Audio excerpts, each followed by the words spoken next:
Hey, what's going on, everyone?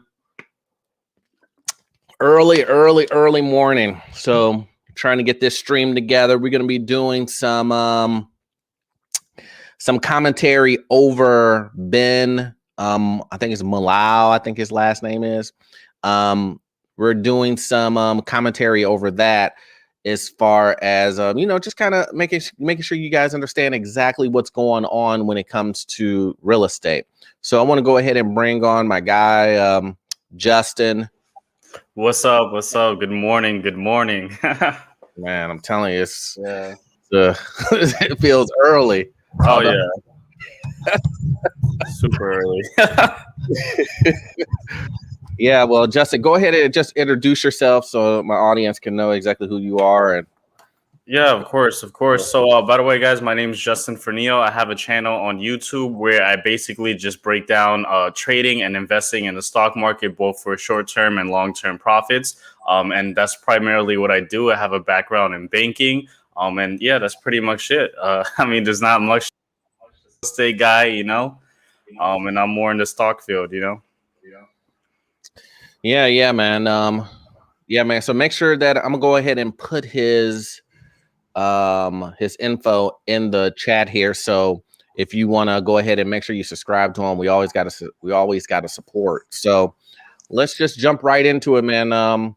So this a lot of people on here, man. They're newbies, kind of like you when it comes to real estate. So just ask questions and whatnot, and yeah. And they'll have the same questions as you are. As you guys may not know, I helped Justin get a condo. He bought his first rental property, or a piece of real estate. So he is a proven fact that you can do it, guys. You can get into your first rental property. Yep. So yeah, let's jump right into it. Let me go ahead and get it set up. Let's go ahead and add it here, and what we can do here. Oh man, you guys got to forgive me because this is I think this is my second time streaming. So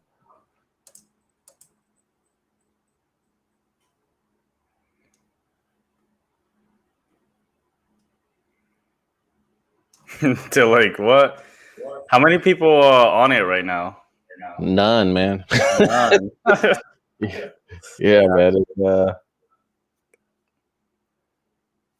Oh, here it is. Oh no, I didn't want the full screen. How do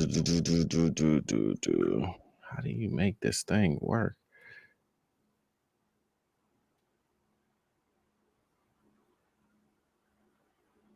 Okay, so let's just go ahead and start and see what he says. Cool.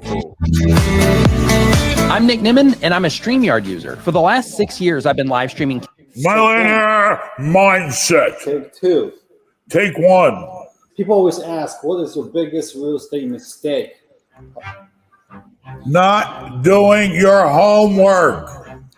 You got to do your homework from the beginning to take you to the end.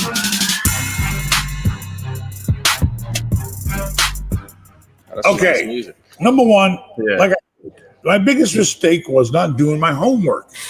I've gone to new towns and bought real estate and didn't really know that much about the town and all the skeletons hidden in the closets, and it's not doing your homework. If you do your homework, you know what's going to happen before it happens, so that's my biggest mistake. And, the biggest mistakes you're going to make in real estate are not inspecting the property.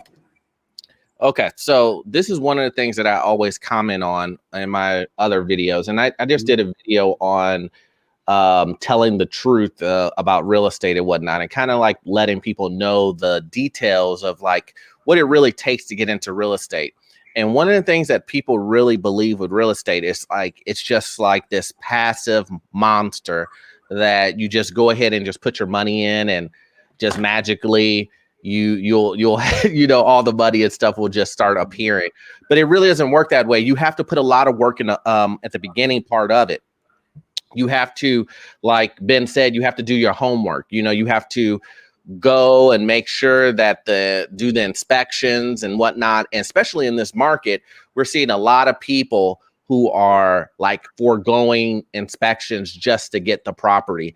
Now, these people are just living in the homes, and this is not purely investment. But the point is that people are still foregoing, doing inspections and whatnot. And I say this all the time. It's like you wouldn't if you were buying a car, you just wouldn't just unsight unseen without test driving or anything, just buy the car. Exactly. Yeah. So why would you do that with a house, Yeah, no, I think honestly, doing your homework is something that kind of applies to everything. Like you said, even buying a car, like especially real estate property, or even if you're gonna live in it, that just makes it's something you have to do. I mean, come on.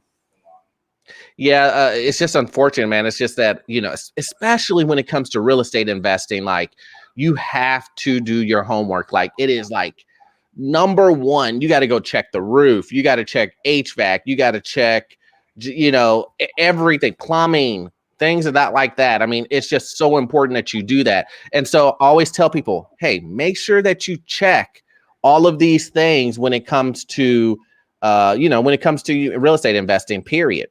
And a lot of people just don't understand that, man. They just literally think it's just, I'm going to buy a property and I'm just going to sit on it. And it just doesn't work that way. So let's go ahead and continue on and what say. Oh, do you got anything to say before that? I mean, no, I mean, like just continuing on, buying real estate is probably the most expensive purchase. Yeah. I don't think there's a purchase more expensive than real estate, honestly. So it's just, you have to, make sure you're hitting all the points, to make sure you're getting in at a good price or understanding the market. You have to understand the market. Yeah, you do. And I like I said, I don't think people understand like how important that is, that you have to do your homework. You have to look, especially for investment properties, you got to see exactly where are the jobs coming in at. You got to check to see what the rents are in the local area. You got to check to see if it's in a good school district. You just got to check all of those things. So exactly. So here we go. Enough to know where all the bugs are at. The roof, the plumbing, the electrical, the foundation, besides the visual stuff. If it's a big commercial project or a small commercial project, you want to make sure that, you're not getting stuck with a lemon. Inspections is all part of your homework.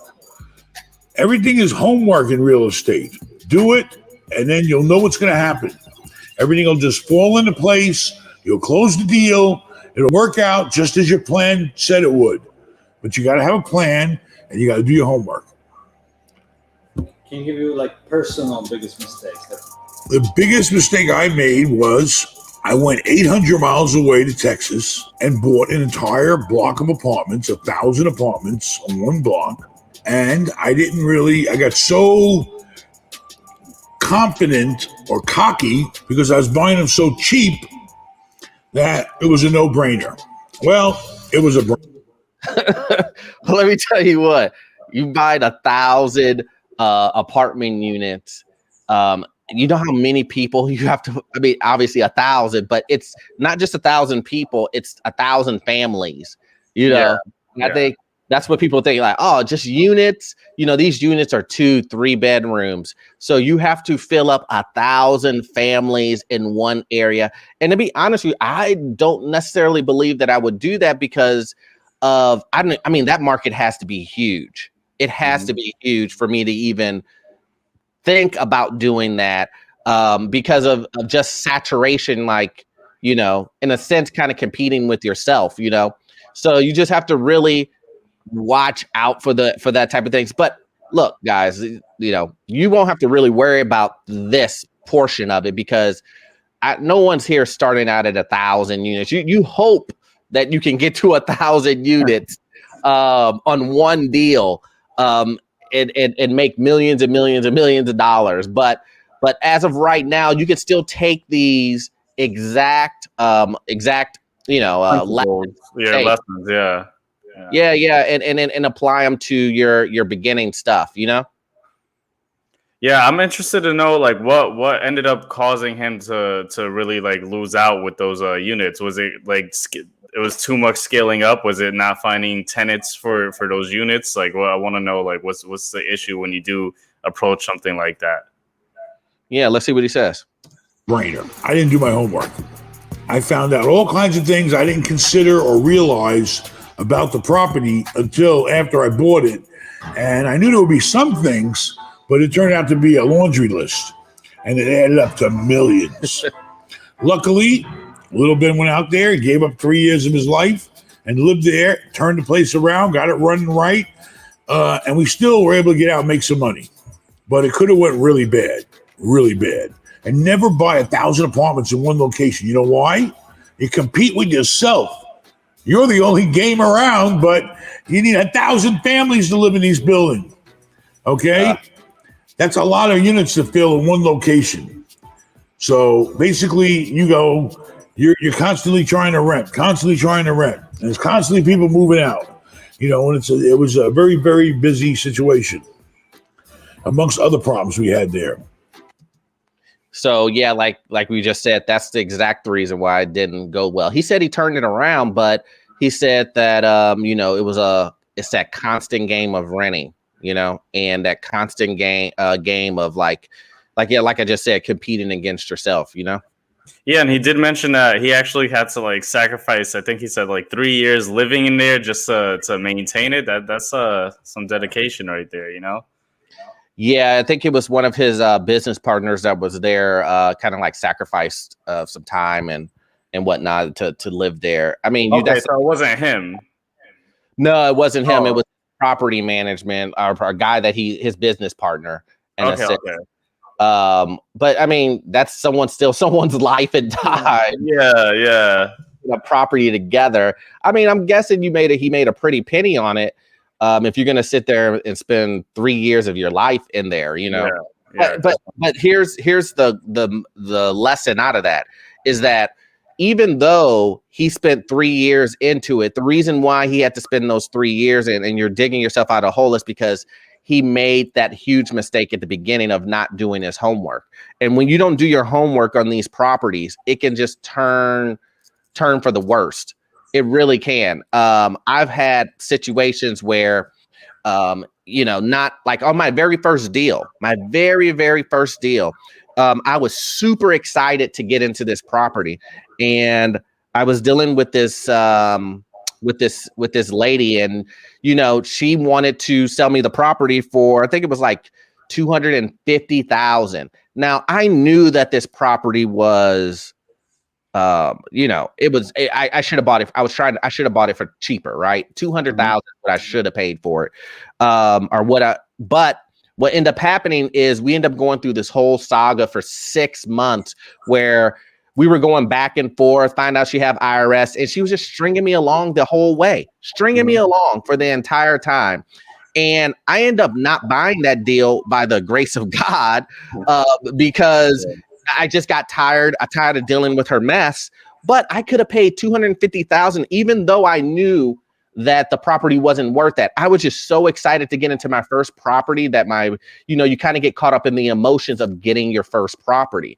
And that's what I want to tell everyone else is like, you have to, when you're going to get your first property, you have to keep those emotions in check about, overspending on the property because you just want to get that first property underneath your belt. Now, it happens to the best of us. I just told you an example where it happened to me. But I'm here to tell you that, you can learn from my mistakes and his mistakes and understand that, you have to stick to the numbers. It's all about business. It's nothing personal.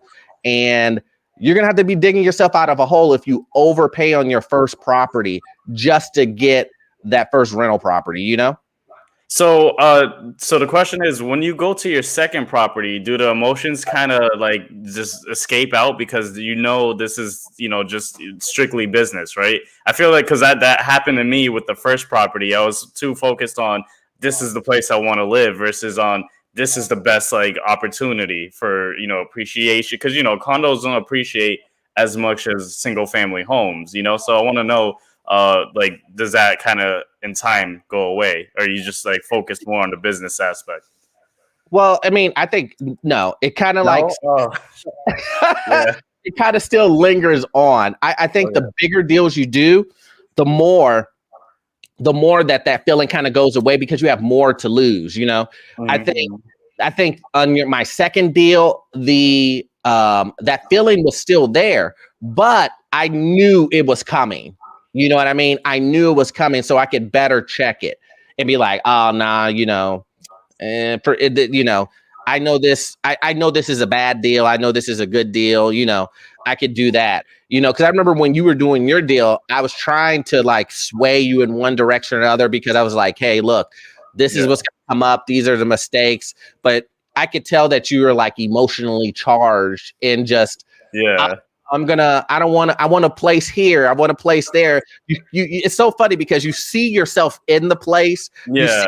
Man, like making money off of the real estate. So you're just like, I want this place. And then someone comes to you and says, oh, well, we won't give you this place unless it costs this much. And you're just like, I'll make it work. I could turn this property over and do this. And it's so beyond. You got to remember, this is your first property, and you're telling yourself you're automatically going to flip over a property, and you don't really have any experience doing that.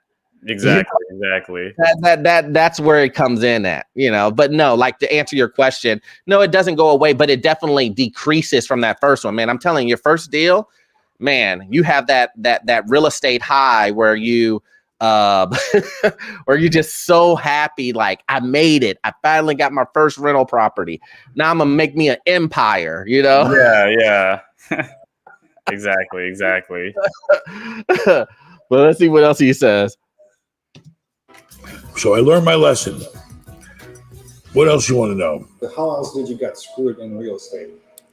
In real estate in general? Yes, all your career. How did you get screwed? I mean, the biggest mistakes I made was I wasn't greedy enough. When the time was right, I knew the time was right, I should have bought more. But I played it safe sometimes, and I backed away. You know, and I knew at the time these were good deals. But I didn't want to bite off too much, and I probably should have bit off more. Because if I bit off more then, I'd be sitting in better shape today. You know, and also I didn't realize that when I went outside my comfort zone of knowing how to run apartment buildings and started getting involved with hotels, which I had no idea or a clue how to run, never worked in one, is a major business you're taking over. It's not real estate. It's a business. And I'm at the mercy of other people now because luckily I got good people I'm at the mercy of that help me. But if I didn't, I'd be screwed. Getting out of my box that I'm used to being in, not having experience and getting involved with projects I didn't know how to run, not a good idea. Man, let me... Yeah. I see this so many times, man. When it comes to real estate in general, but also when it comes to business, is a lot of times people will come to me and they'll say, hey, Orlando, I know I want to do my first rental property, but I also want to run a laundromat, or I also want to buy a car wash, or I also want to open up a restaurant. And I tell people, like, that's not real estate. I know you think that you're buying real estate with the business, so you're in real estate, but you're not in real estate. It's a full-fledged business of its own. Yeah. And when you jump into these businesses, like he just said, you're at the mercy of someone else. I don't know how many times I've done hotel deals where someone believes that they're getting into, some type of hybrid apartment complex that's just has a business underneath it that's in the form of a hotel. And that's not the way it goes. Hotels, you have to clean constantly. You have to have staff. You have to have employees. It is business before real estate when it comes to that. It is not the same as owning a rental property or apartment complex.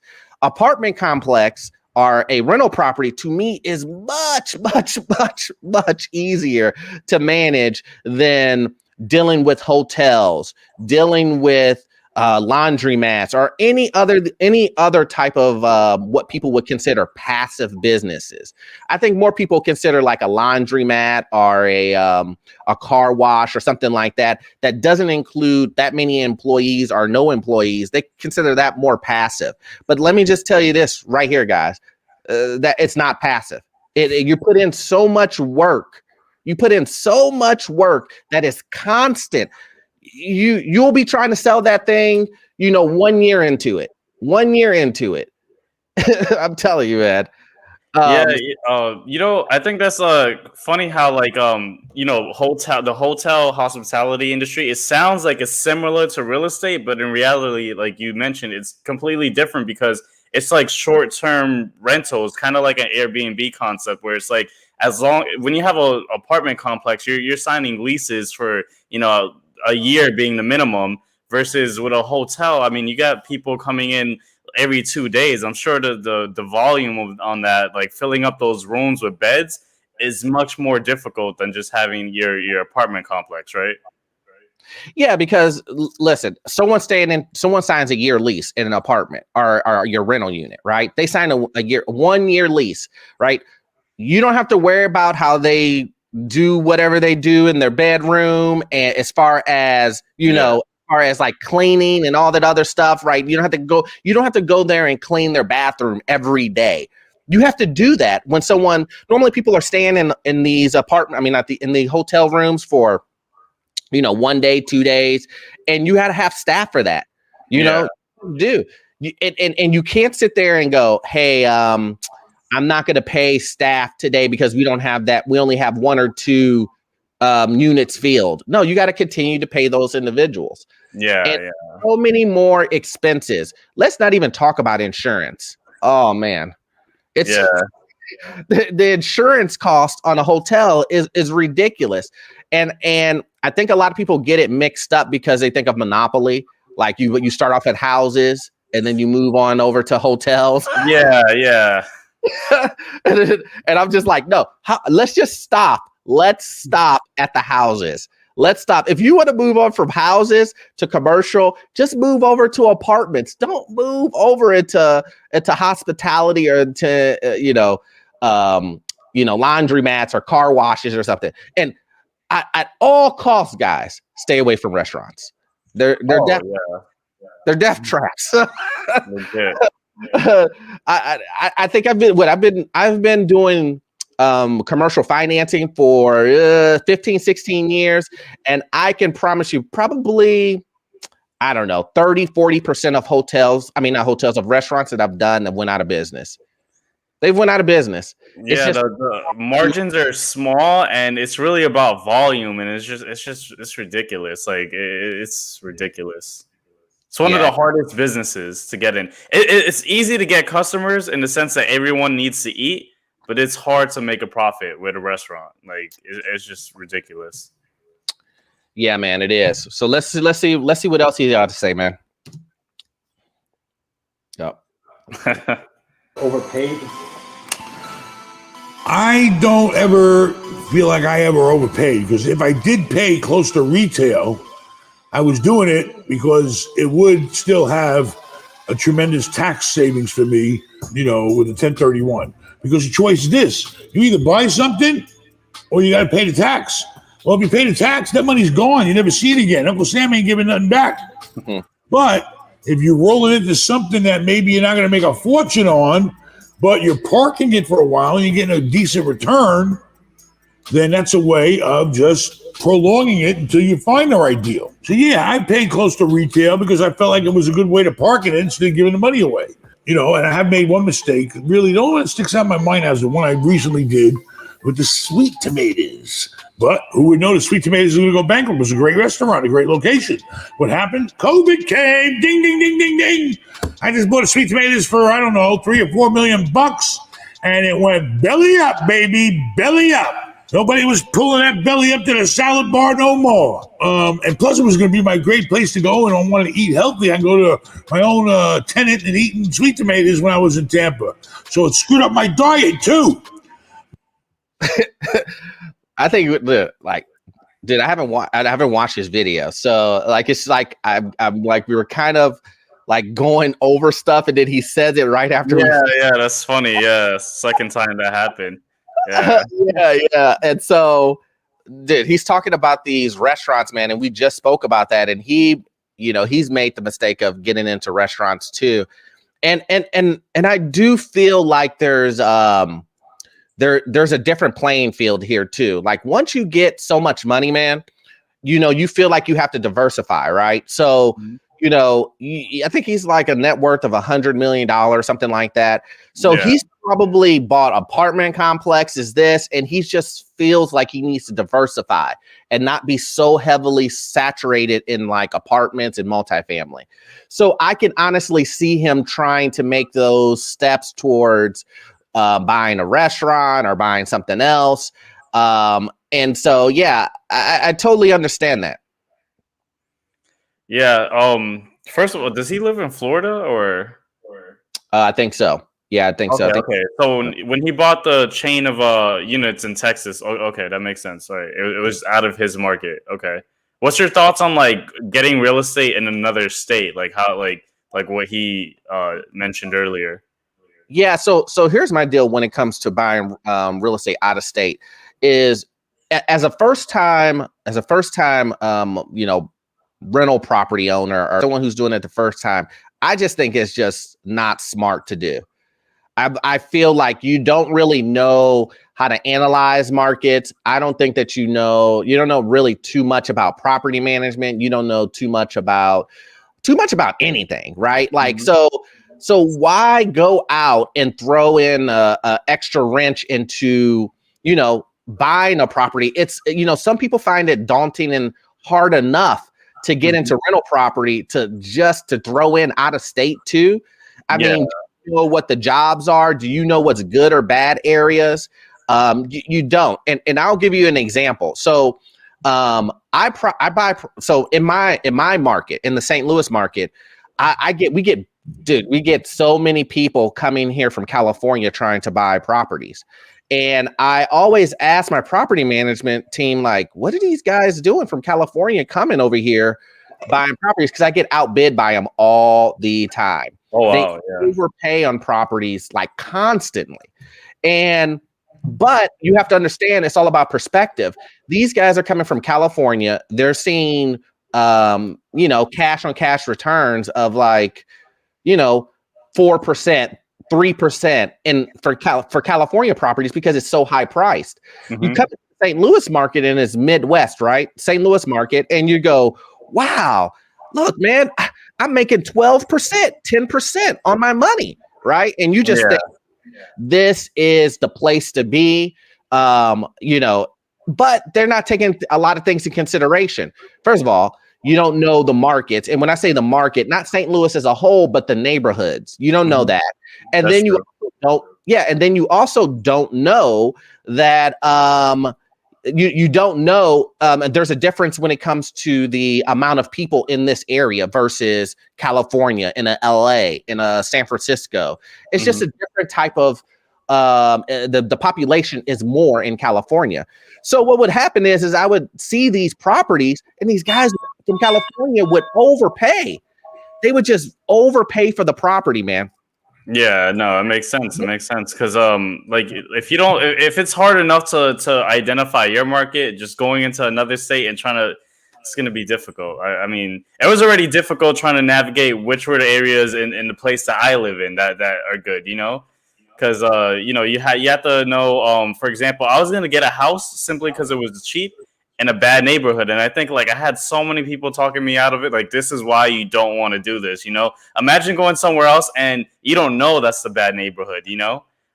So yeah, so so that's funny. So guys would come to St. Louis and they would be like, oh man, we're gonna buy a place in North City, and these houses are like, these houses are like $40,000, right? It seems like you can fix them up and all this other stuff, but they don't know that area is horrible. That's the reason why the prices are good. It's kind of like looking at a place in the daytime and then going at night and it looks totally different. Yeah. Like, they don't really understand that that market is, I mean, that neighborhood isn't where it's at. But you coming from California and you see cash on cash returns of 12%. I mean, it looks very enticing. You know, it looks very enticing. So I say for someone who's brand spanking new, why throw all that extraness on it? I mean, look, me, myself, I'm a veteran. I've been doing this for a while, and I still don't really like going outside of my state. And it's just because the markets are just completely different. I got to find new property management. I got to find new. It's almost like you're building a brand new team just and for every state that you go to. That's true. I didn't even think about that. You literally gotta have another property manager. That's true. I gotta have another property manager because that property manager in my local area isn't gonna do a property in Tennessee. Exactly. You know? Yeah. Gonna do that. So like I gotta build a whole different team. I gotta find another realtor. I gotta find another property management. I gotta find new vendors for all the stuff. It's just, man, it's too much. It's a lot. Yeah. Like, no, thank you. No, thank you. But let me go ahead and continue. But we got somebody looking to pay me back everything that I paid and maybe a little more, not much. I could lease it out to somebody else, but right now it's pretty hard. So that was a mistake. But who the hell knew COVID was going to come and crush everything? Nobody. People have lawyers. I mean, if you're going to do 5 or more units of commercial property, I mean, you know, I would use a lawyer for commercial real estate. Okay, I always have. You know, you might get away with a small deal on your own, but you start getting into the big numbers. Plus, the banks are going to require it. Well, you're going to have to pay for the bank's lawyer when they do a loan for you. You got legal fees involved. When you borrow the bank's money, they're going to have a lawyer review everything. You're going to pay for that. Lawyers, bank's legal counsel. Yep. You know, it's not too much, but it's going to run $10,000 at least on the deal I do, and it's in millions. Biggest mistake in the world: don't read your contract. That's a big mistake. Okay. It's boring sometimes, and a lot of stuff. Man, you know that not reading a contract. I mean, man, you see that in like music, and I know you do music, so you know. Oh, yeah. Like, let me tell you guys, if you are doing anything, you buying a car, read the contract. You go sign a new record, go sign to a new record contract label, read the contract. You know, you buy real estate, read the contract. Like, you read the contract all the time. And I know people are just like, man, that legal jargon in there is like blah, blah, blah, blah, blah. Well, that's the reason why you hire lawyers. If you don't want to read the contract yourself or not go over a contract, then hire a lawyer. Hire a lawyer, guys. These multi-million-dollar transactions that he's doing, it's a must. It's a must. There's just no way around it. If you're doing your first deal and it's $100,000, still read the contract. Get a lawyer to look it over. Some states are title, some states are attorney states, which means that basically the transaction is done by an attorney versus a title company. Illinois is a title company. I think it's both. I'm not sure, but I do all of my deals through title. So there's an attorney there. That's the whole point. So they're supposed to go over the documents with you and read them with you. But I know a lot of people just go through in there and they're so happy about buying their first rental property that they just sign off on everything. You know. So, how much can you get like a lawyer to review that contract for? What's the typical price range for that?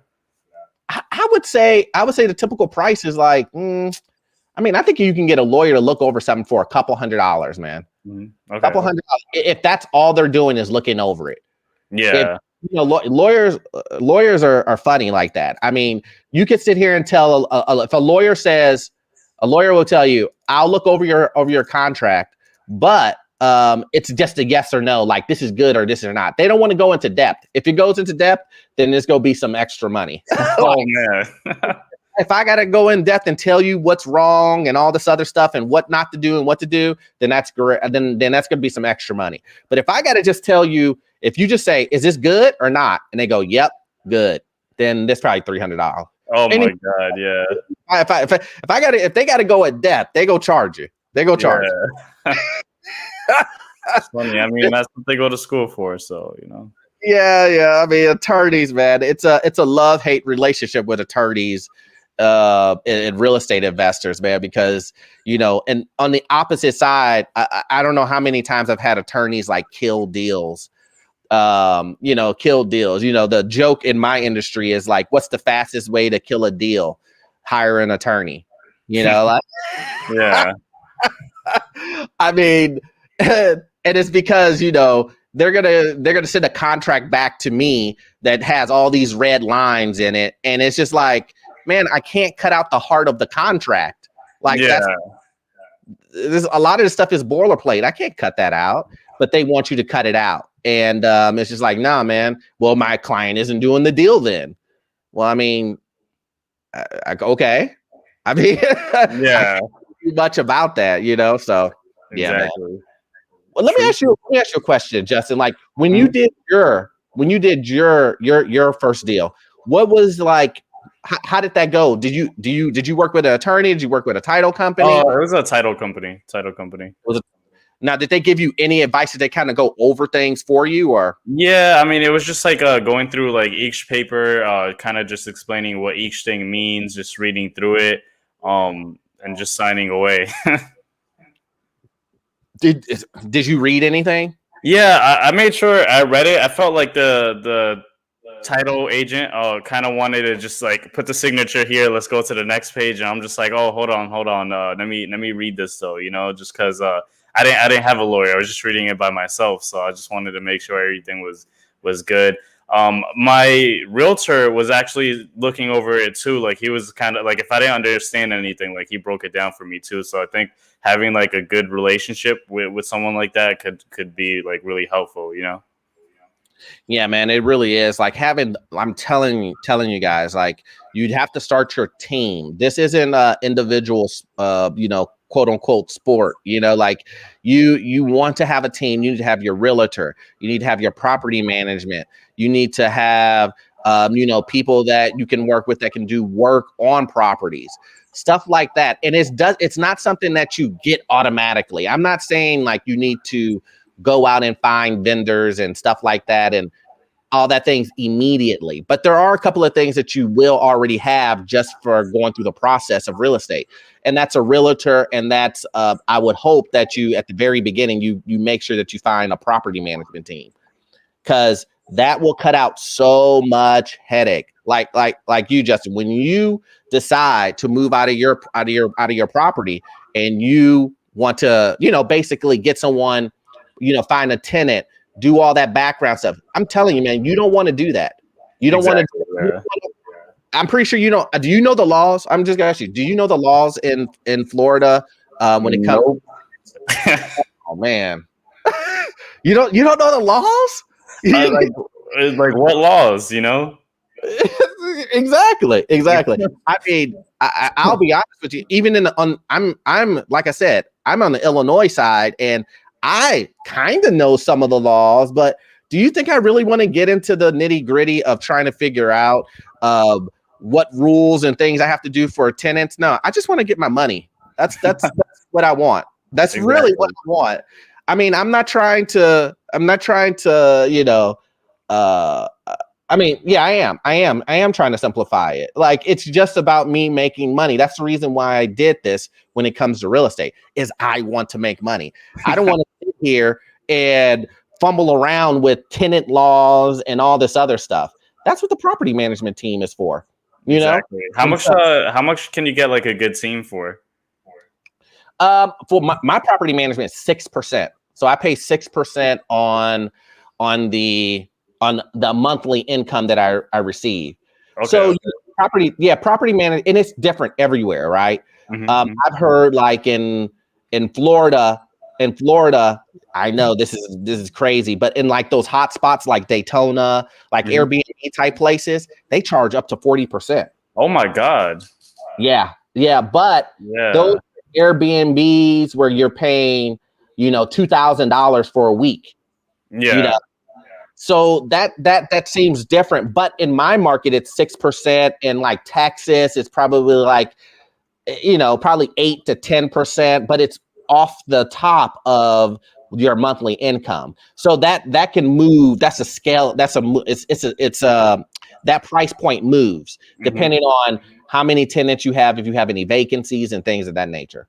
Yeah, so, of course. Yeah. Yeah. So, you know,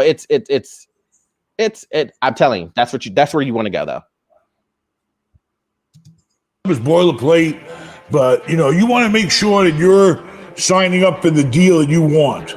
Okay, you got closing costs, who's paying the title insurance, who's paying the doc stamps, who's paying all the commissions. The contract's very important. How much time you got to inspect the property, when you got to go hard with your money, how much time you got for closing. Make sure your contract gives you the time and doesn't have you paying for things that you don't want to pay for, or at least negotiate. Everything's negotiable. So before you sign on that contract, you better make sure you're ready to live up to everything you agreed to. And you're going to hold them to live up to everything they agreed to. And that's what a contract's for. Let's say they make money, right? Instead of spending on growing and spending on cars and stuff like that. Is that well, they're not 1031, are they? You see, what people don't realize, not only did the 1031 help me grow and help me become the person and have the portfolio we have today, because you don't touch the money, you don't piss the money away. The money's going into the next deal. Other people, you start pissing that money away, you won't have the goddamn tax money to pay. If you do make a nice chunk of money on flipping something or selling something or whatever, don't go out and start pissing away on shit, because everything depreciates. Cars, boats, whatever the hell you're buying. Okay, sometimes you get lucky to buy a house, but that's still being in real estate. That's good. And the banks want to see your money in the bank. Let me tell you what, dude. That's I love hearing stuff like this, man. Like, it gets me so excited because I love real estate so much, and I know the power that real estate has. And I always want to share this information about 1031 exchanges and how the power of 1031 exchanges.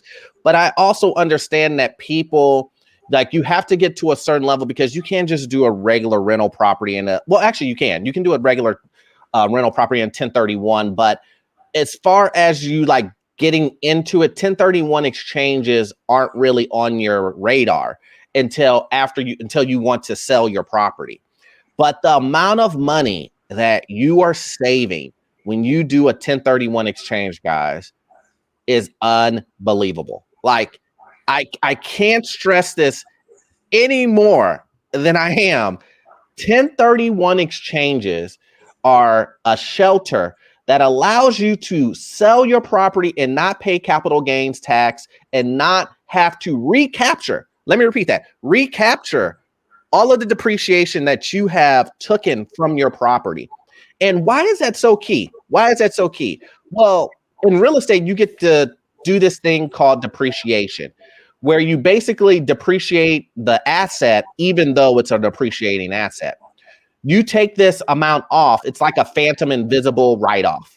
And you take this write-off every year, and it gives you huge tax benefits on your real estate transaction, or just real estate in general. Well, when you sell your property, if you don't roll this over into a 1031, you have to do what's called a recapture, depreciation recapture, which means that you basically have to repay back the money. And it's not a repay back of everything you depreciated. It's a tax on the recapture. So that's how it works. Well, if you can take that and put it in a 1031 exchange, you never pay taxes on that money. Not only that, you don't pay capital gains tax, and you just keep snowballing your asset into bigger and bigger assets, or something that's another duplex. But me particularly, what I love to do is I like to take those assets like a duplex and then roll it over into an apartment complex, or roll it over into a fourplex or something like that. And the amount of money you are saving, and amount of money that you are accumulating, like Ben just said, is just enormous, man. It is enormous, guys. I wish I had like a chart where I could break it down numbers wise, but I don't want to bore you with that. But it's so true, man. Like you don't have to worry about the same thing like with buying a car or something like that where it depreciates. Man, 1031s are lifesavers, man. It's a cheat code. Oh. It's definitely a cheat code, and most people aren't interested in it, right? They're not. Exactly. There's so many rules in this real estate game that works for you. And I say this all the time is that when I first started my job as doing financing commercial real estate, one of the things I get to see people's their balance sheets, their tax returns, and you get to see how people build wealth, and especially for us as minorities, man, like, how tough it is and how hard it is. And you're always trying to figure out a way to, kind of like get ahead. And I would get to see these people's tax returns, and it's right on paper for me to see exactly everything that they did. And I would see these wealthy people with 10, 15, $20 million net worth writing off stuff that I didn't think was possible, writing off things. How are you buying this asset and then buying another asset, but your income didn't really increase? Well, they sold one piece of property and rolled into another. And, this is one of those things where we really don't talk about. And this stuff is not taught in school. This stuff is not taught in school. And so it's super important for this information to get out there if people are interested in growing. And when you grow, man, and when you get started, when you get your first rental property, I promise you, man, you'll grow at such a rapid pace if you continue to learn and stay on top of it. Man, next thing you know, you should be rolling that property over into a fourplex. You should be rolling that property over into get into commercial, Now, if I'm not mistaken, is this not like how I think it was a year ago how Trump didn't pay any taxes? Because I know there was a lot of controversy of like, hey, how this billionaire doesn't pay any taxes? Was he just like evading taxes, or was it just like a bunch of like cheat codes with like 1031s? I think he owns like other types of businesses. I don't even know. But was he like using these like kind of like benefits, or what was going on with that? You remember? Yeah. I think he was using a bunch of like real estate benefits, but I also think he's probably like, probably lying on his tax returns. I think it's a combination of both. But the tax code right now is really heavy favored towards real estate. I mean, the difference. What can you write off with a stock? Man, so for stocks, if you have any losses, you could just write off 3,000, and then the rest has to carry over to the next year. It's just like you can't write anything off, and then your gains, like there's nothing to cover that. You have to pay that percentage, no matter what's your marginal rate. That's what you're gonna pay on those gains. That's it. That's it. The only thing you have is if you hold it for 1 year or longer, okay, it gets reduced to like 15%. But still, if you're trading, then you just don't have that. Congratulations. Oh, a combination of both. Oh, yeah. What's up, man? So you said if you do what again? You have what? What's the? So I'm saying for stocks, if you hold it for more than 1 year, then you get like a capital. Then you get like a reduction in the amount of taxes that you pay. But that's all you have. That's all you have. Yeah. But see, that's unfortunate though, man. That's real unfortunate that you don't have there's nothing to cover you on both sides. You know what I mean? But that's the reason why I say real estate is such a powerful tool, because you're covered. My losses can be covered in real estate. I can, I got imaginary depreciation to cover to cover some of the stuff, and exactly. the bigger you get in properties, the more you can write off. So it's super, I don't want to say easy, but it's a lot easier to figure out ways to knock down your tax burden with real estate than it is with stock, because I kind of know that with stocks too. Like you can't really write much off. Like you got that loss, and then you also have that portion where where you're gonna have to pay the capital gain. So you kind of stuck there. Exactly. Yeah, let's continue. They don't care if you have a brand new freaking car. The bank cares about the money that you got, that you can protect their investment of the loan. You can be driving around a freaking Rolls Royce. It don't matter. The bank don't want the Rolls Royce. They want that cash. They want to see that you're strong. They want to see you got money in the bank. So if things don't go the right way, you can still protect them and your own investment. You got to understand how this shit works. You want to loan money to somebody that ain't got shit? Even looking, COVID came, an international planet disaster, shut everything down, and we still survived. Okay? You got to have strength. Where should you put your money? People ask me all the time, I got $10,000. We got to pay our dues. $150,000, wherever the number is. Where should I invest? Before you do any deals, okay, if you don't understand something or you need a second opinion, get help. I use all kinds of people. I have to use surveyors. I have to use phase one inspectors. I have to use lawyers. You have to use brokers. You have to use bankers. Okay. And if you're unsure about something, ask somebody that specializes in whatever your problem is or what your question is. Man, let me tell you, he's speaking the truth, man, because one of the big things that I always tell people is everyone thinks that they have to wear these like 1,000 hats. Especially to an entrepreneur, right? Entrepreneur believes that, I have to be this, I have to be this, I have to be this. And I just keep telling folks like, listen, you're not the expert in that field. So don't try to be the expert. And if you decide to continue to move forward, know that you probably will make mistakes. And those mistakes will be costly that you're probably going to ask an expert to fix anyway. So why don't you just go ahead and hire the expert to begin with?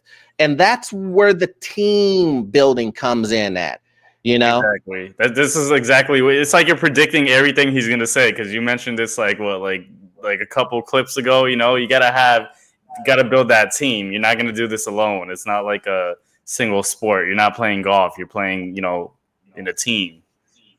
Yeah, man. I see my boy JT is in the chat here, and we do this all the time about people want to try to do, like, for his example is like people want to do tax returns. They want to do their own tax returns, but they didn't have no idea how to do them. Right? They're just trying to be quote unquote, I'm gonna do my own tax returns, and then they probably come back to him and be like, "Oh man, the IRS sent me a letter and they said I did my tax returns wrong. What did I do wrong?" And then it's going to be more costly. Same thing applies. And here's the thing. Why would you do that with an investment? Like, you're doing this to make money. So why go ahead and risk making a mistake and not having a team around you to make sure you do everything right? Like you said, surveyors, environmental people, appraisers, just hire people that are experts in those fields. They will help you. You will be able to move forward. I know people think like, obviously I'm good at real estate, right? But I'm good at real estate because I focus on what I'm good at, which is getting properties and underwriting the properties. But I am not good at knocking on people's doors, trying to collect a check from them. So I have a property. Oh, yeah. Yeah, definitely, Mohammed. Definitely. I agree. Yeah. Now, by the way, for those of you guys watching, thanks for hitting the like button. If you haven't, consider, tapping that like button. It really does help out with the algorithm. So definitely. But all right, we could continue. You know how this YouTube game works, man. People got to hit that like button and subscribe button, and then it won't get pushed out. Yeah. Let's see what he says. Don't go into no deal not knowing what the hell you're doing or knowing everything about that deal. The one thing they taught me in the Army, the only dumb question is not asking one. Oh, Go to consult with Ben. Ask me. Maybe I'll have the answer. If it has to do with real estate, I normally can pull something out of my I get guys calling me up all the time. They're hurt. They're in trouble. Well, we're going to sit here and try to figure out what can you do to improve your position that you're in now. Okay? I don't care. I'll try to help anybody with any kind of problem they got. If I can't help you, I'll tell you, I'm sorry, I can't help you. And we'll refund the fee. Maybe. Depends on the poll lock that day. A lot of times you're going to meet people and contractors when you're fixing up places, and you're going to think they're the greatest guy in the world. And they may act like it, and they may be, but not when it comes to fixing your house. Don't take nobody's word for nothing. Don't be afraid to go on Google or look at Home Depot's website and see what do these materials really costing me for this job? How much does a countertop cost per foot? How much does a toilet cost to be installed? You can get roundabout numbers that'll make sure that you're not getting screwed over, okay? Because you will get taken advantage of. And always get more than one bid. If we do any kind of job that's over like a few grand at least, or $2,000, we got to get 3 bids from 3 different people. I've had bids for elevator reconfiguring or whatever the hell, remodeling. I've had bids that were $50,000 apart for the same job.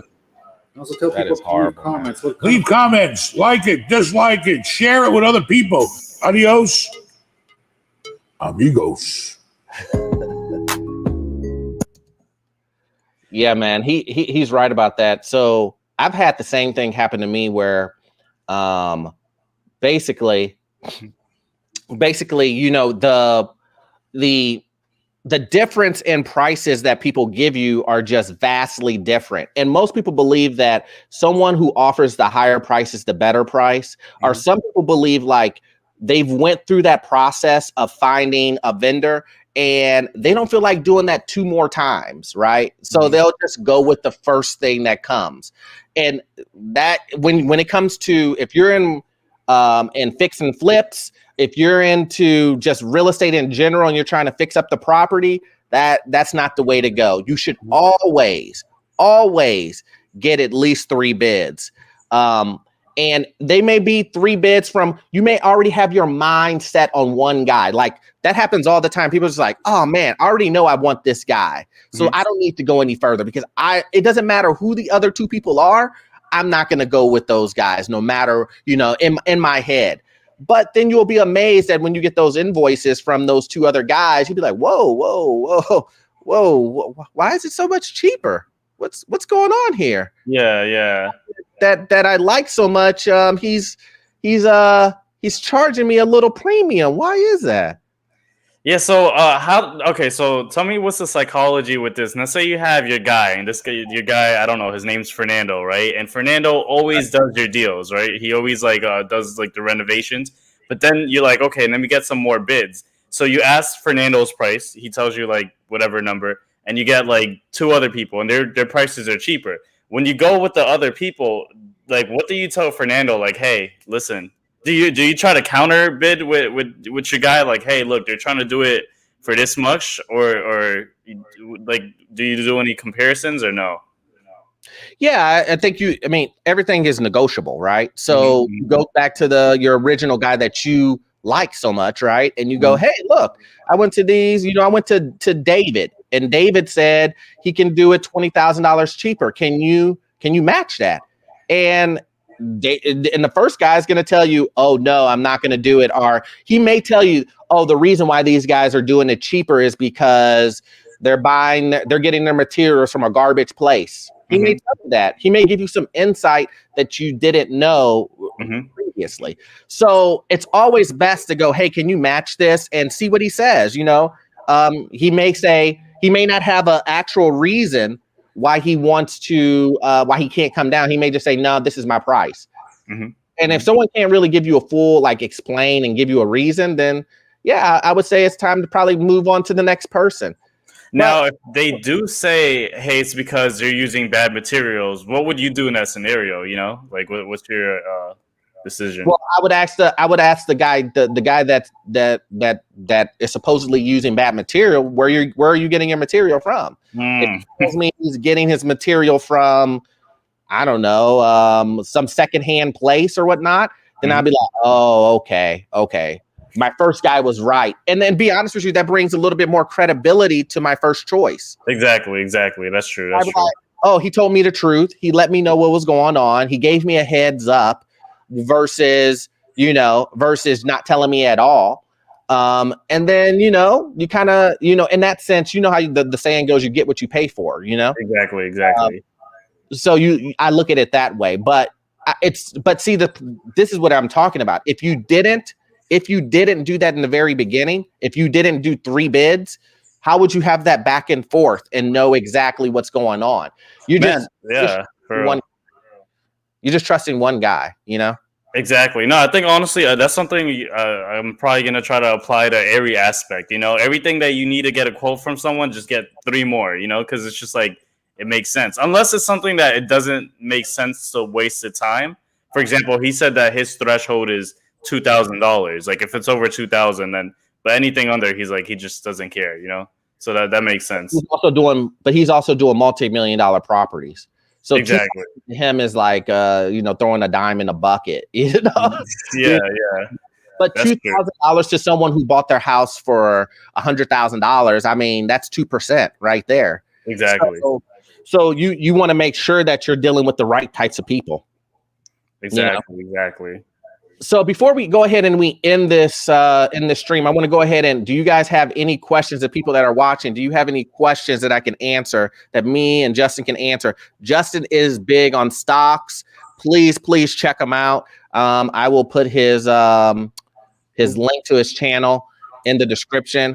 But if you guys have any questions, let us know before we go ahead and end this so we can answer your questions. Any questions on both stocks or real estate? Yeah, both stocks or real estate. If not, we'll just go ahead and end the stream. And we really appreciate you guys for watching. Make sure you hit that like and subscribe. No questions? Man, it's a quiet morning today. No, it's all good, man. You know how it is. I mean, but streaming is streaming, man. So it'll grow and snowball eventually, man. But I think this is a good fit for both of us. We can continue to do this and build on this real estate stuff. So yeah, man. But you got any questions before we jump off here? Anything? No, I mean the only thing is probably the recapture part. Like I didn't even know about that for the 1031. Yeah, you're gonna have to, for the recapture, man. It's just really important. Like, how can I explain it? Like, I mean, the easiest way to explain it is like, you can't do it now because you're living in your unit, right? You can do depreciation, but once you get someone in the unit, you can. How do you get hard money loans? Once you get into it, you get someone into it, then you can start doing the depreciation. But once you sell you don't have to worry about recapture unless you can sell. Yeah. Once you sell the property, you have to worry about that. But see, here's the thing, though. You have to plan to put it in a 1031. You have to plan to put it in a 1031. You can't just sell the property. The money can never touch your hands. Once the money touches your hands, you can't do a 1031. You have to pay the capital gains and you have to pay the recapture. So you have to plan for it. It's super easy. The easiest way to get into a 1031 is when you're selling your property through a title company. Just ask the title company, who do you guys use for your 1031? They'll set you up. They'll do all the escrowing there. And the money will never touch your hands. So for tax purposes, you won't have to worry about that portion. Got you. Okay, cool.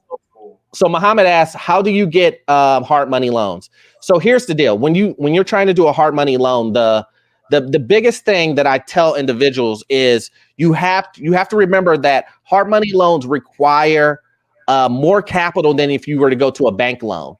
So a lot of times people believe that they can get a hard money loan and you're going to get 100% loan to value. You can kind of do some creative financing, and that's not untrue. You can, but we're talking about normal situations. Normal situations, you're going to have to bring down 35% down. You're going to have to bring, and then the hard money guy is going to bring in 65% LTV. So that means on a $100,000 property, that means you have to bring in $35,000, right? Now, what is the purpose of using a hard money loan, a lender, right? The purpose is because they can do it fast. You can close on a deal in 2 weeks, a week, right? You can close on a deal. So let's just say it's some situation you need to close on a property like super fast. Hard money is the way to go. Hard money lender is the way to go because they'll close in 2 weeks. But the downside of that is you have to come up with the money. You have to have, you're gonna have to have more liquidity. And they charge like way higher interest than what the bank would. They're gonna charge like 10, 12% annually. So let's say they charge you 12%. That's 1% interest only that you're going to be paying for a year. And they normally don't go over a year. Normally it's a year and it's a balloon payment that you have to pay back. So you have to be able to have a plan to exit that hard money loan. So I always tell people, yeah, it's 12%, but don't worry about the 12% if you know you're going to exit in 6 months. If you're going to exit in 6 months, then it turns into a 6% loan, right? If you don't include the points, right? So it's a 6% loan for 6 months. You're going to refinance in a regular into a regular loan. And then he says, what's your process? Well, the process is like I said, you got to have money, you got to have an exit strategy, and you also your credit. Your credit can't be so bad. Your credit can't be so bad that I know that that there's no way for you to get a traditional loan because that cancels out the exit. So let's just say your credit was like a 500 when you came to me, and you said, Orlando, I want to buy this rental property, and my credit's 500. The first thing I'm going to say to you is, okay, that's great. You have the money. Your credit's horrible. Why is your credit horrible? You're going to tell me the reason why your credit's bad. But then I'm going to also say, well, how are you going to get your credit to normal in 6 months? Because I need to figure out a way to get out of the loan. I don't want to give you a loan give you a hard money loan and we're in a hard money loan for 3 years. That's not the purpose of a hard money loan. The purpose of it is to get in and get out. So I tell people all the time, that's what you have to look at. You have to, once again, guys, this is all about planning. You have to plan. So if you think you're just going to jump in a hard money loan and it's going to be, and you can stay in it and just kind of move on to the next, no, you got to actually have a plan. Jump in this, jump out of it in 6 months, move on to your next property. I think hard money loans are not typically for rental properties though, right? It's more for like individuals who are flipping properties left and right. No, you can use them for, they're definitely used for like buy and holds, like regular rental properties. But I would say most investors try to somewhat stay away from them because you have to bring in all of that money up front. Like, for example, like if you were to go to a regular bank, the bank is going to probably ask you for 20%. Our money guy is going to ask you for 35, maybe 30% down. And most people don't have that much money to put down. And the whole purpose of like real estate is the leverage of, hey, I only need 20% to buy this, $200,000, $300,000 and up property, Right. But depending on your situation, do you have income? Do you have, not only do you have income coming in, but what is your current credit status? I mean, there's a bunch of things that can not go in your favor for a regular bank loan. And so I understand why people would go towards that hard money. It can be very, very beneficial if you use it in the right way. Definitely. Yeah. So any more questions, guys? If not, we're just going to go ahead and end the stream. Thank you again for watching us. And we really appreciate it. Make sure you hit that like button. Also follow Justin on his channel. I'll go ahead and put it in the description. Yep. And if not, guys, we'll check you guys later. Thanks. No problem. Take care.